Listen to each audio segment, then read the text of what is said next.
Hello and welcome to the Unexpected List. I'm Will, and with me as always is my only contestant, Sarah. And the way this works is simple. I give Sarah a word or a phrase, and she gives me the first 5 board games that come to mind when I give her that word or phrase. Now, she can't research any of this, so it's all off the top of her head. Ooh, that's scary.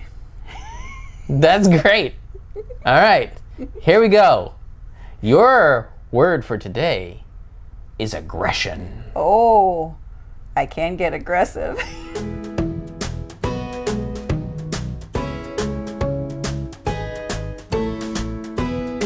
All right, we are back with Sarah's Unexpected Snacks. Sarah, how did you aggressively handle this?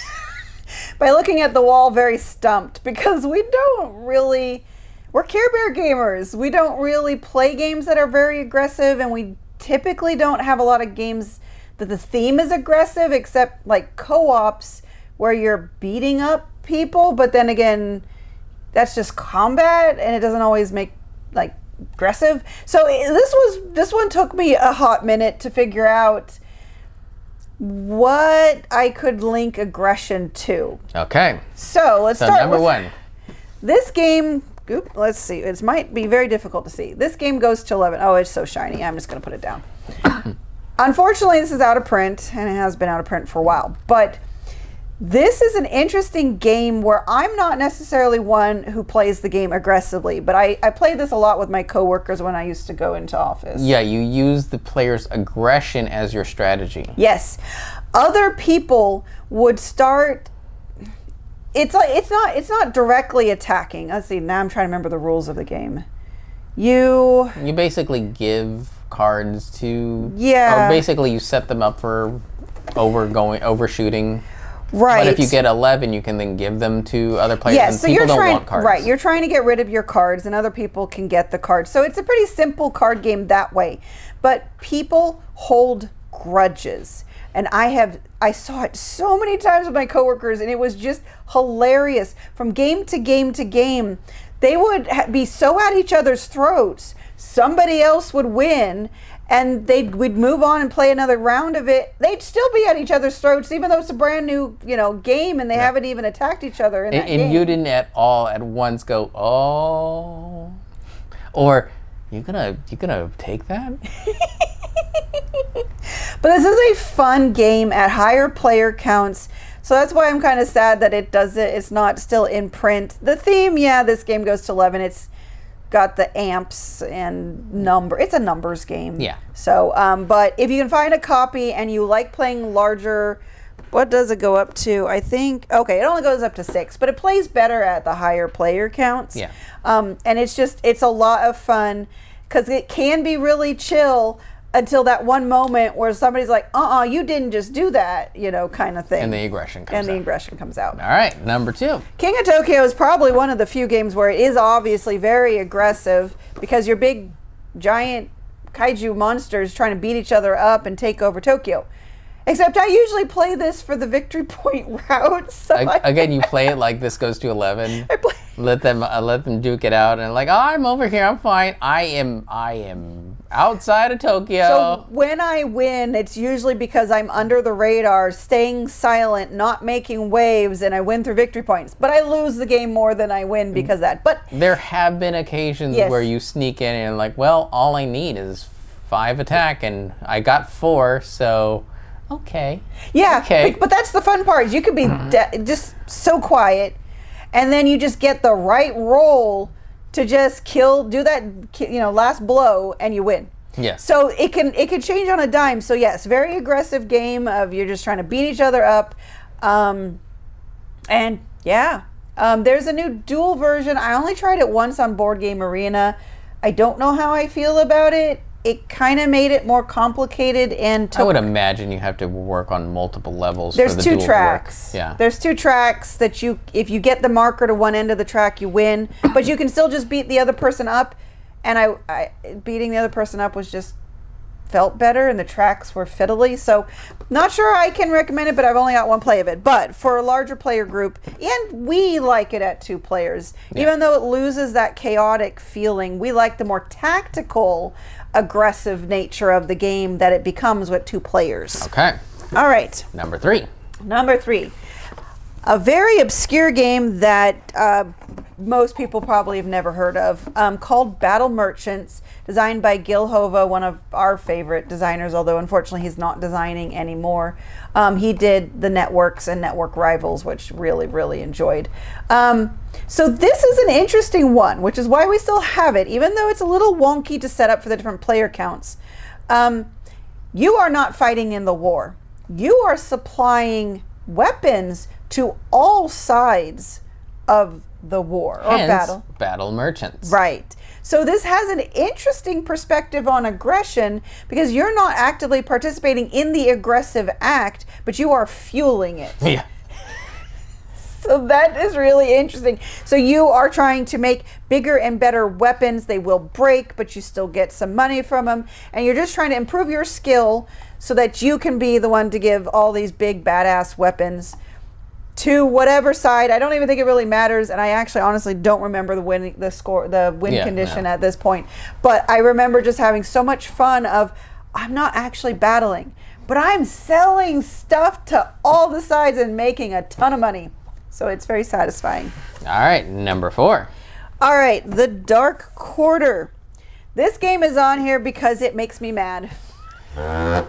It's and not in a good way. I think it's influenced by the amount of profanity that's in the game that makes you feel angry. Yes. And view the entire world of the game in this very aggressive light. Yeah, I'm just like, there's every other word is a profane word for no real reason. And then you'll have periods where like they're talking fine and then all of a sudden they start spouting off profanity again, and you're like, I'm so tired of this. It makes you mad. You get angry, and you're like, when is this darn game gonna be over? Can't I just get my stuff done? And of course, you're not saying stuff and darn and things like that. You're saying the profane words that you're learning from the game. Yeah. And sometimes it even catches you off guard. Like sometimes we're like, I'm just going to kill him. And so sometimes the game lets you do it. Sometimes it doesn't do it. And so it really surprises you. Like if you get back to a game, you're not angry yet. Yeah. And the game just blandly kills somebody in front of you. And you're like, whoa, why'd you do that? Yeah. That's extreme. So obviously this is probably going to be one of the rare things on an unexpected list where I cannot recommend the game, and the only reason we still have it is because we're still editing for it, and then we're going to be putting it in a math trade and it will no longer be here. But yes, but it's worth noting. It's worth noting, this game makes me angry. Okay. All right, number 5. All right, on to a different kind of aggression where this game, this is Star Realms Rise of Empire. It is a campaign, 2-player campaign game that does make me aggressive, but in my opinion, not in the bad way. Will maybe has a different opinion since I got a bit up about the head and face. One of the things that Star Realms has never done is made you really get invested in the factions other than what they do for you mechanically. Yeah, because normally it's a head-to-head game. You just kill the other person's life. Whatever, there's no story. This, while it is a short, well not short, but very little story, it does invest you in the faction you play for the whole campaign. So it doesn't even take more than 2 or 3 chapters for you to be invested in, like, I am the Star what's the Federation? The Star Empire or the Federation. The Federation. Trade Federation. I am the Trade Federation, or I am the Star Empire. And you shall bend the knee. Right. You do. You start getting so invested that you're using your resources to upgrade these cards, because it is a legacy game. So you're upgrading these cards, and now this card is a Trade Federation, but everything gets shuffled together so that the next chapter, all these cards you've upgraded are in the deck. You don't have them yet. You can recruit them away from the other side. Right. And then Sarah's like, you are buying my cards. Right. Why are you buying the card that I spent so much time and money to get last game? That's my card. Okay, you like that? I'm going to take your card. Yeah. Ha! So this game does make me a little aggressive. But I feel this is more of a good aggression, unlike Dark Quarter, which just made me mad. So Rise of Empire, I think this is a really good one. It's a nice encapsulated product that if you've never played Star Realms, this would be a good one to get because it's limited. You don't have to worry about the bloat and everything that is Star Realms because this is very unique. It has 3 new factions that only exist here, and so it's all encapsulated. Though I would recommend picking up the unlimited play pack. The infinite replay deck? Something like that. Something like that. That way you don't have to deal with the stickers and you can continually reset it because this is one of the few campaign games I've ever played where I want to play it again because you can make different choices, but it also just feels like a really engaging tournament way to play the game. Yeah. So, all right. Whew, that's my aggressionness there. What about you, Will? What games do you think of when you think of aggressive? I have 3 in mind. Okie dokie. The first one, Smash Up. Oh, yeah. You're fighting over bases and you're coming at it with 2 randomly shuffled together factions to make up your own. And they may or may not work. And they may or may not work, but you're basically trying to undermine everybody else while using them in the process. Very aggressive game, very fun, chaotic.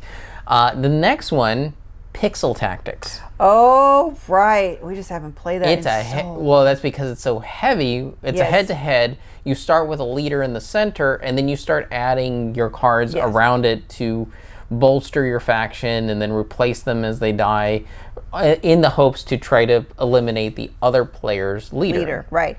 And the downside for us is it's not visually accessible. You need to keep your cards secret.